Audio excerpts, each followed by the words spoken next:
the whole reason I got into this is because I was tired of driving an automatic. Our primary business is refurbishing classic Range Rovers, primarily from the 90s, and we backdate them to look like they could have come from an earlier time, like the 70s. We could do that because it was basically the same shape for 25 years, from 1970 to 1995. In Europe, they had configurations that we never had here. For example, manual. This is a 5-speed manual, 300 TDI diesel, turbo diesel truck.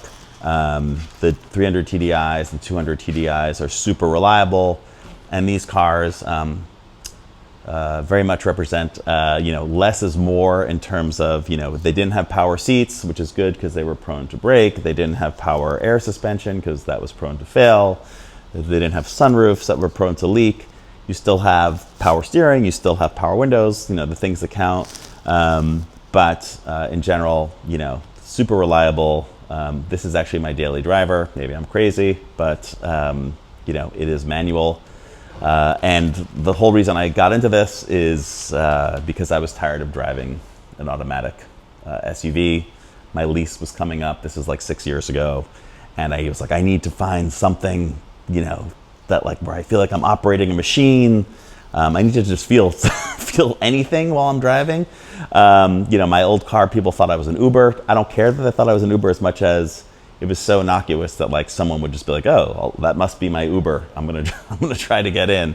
No one mistakes this for an Uber, and it is fun to drive. And actually, many of the cars from Europe came with manual transmissions. People order them with manuals. It was possible to get automatics, but again, here's another. This is a 5-speed manual V8, also from Spain, and that we totally redid. This is an old Porsche color. I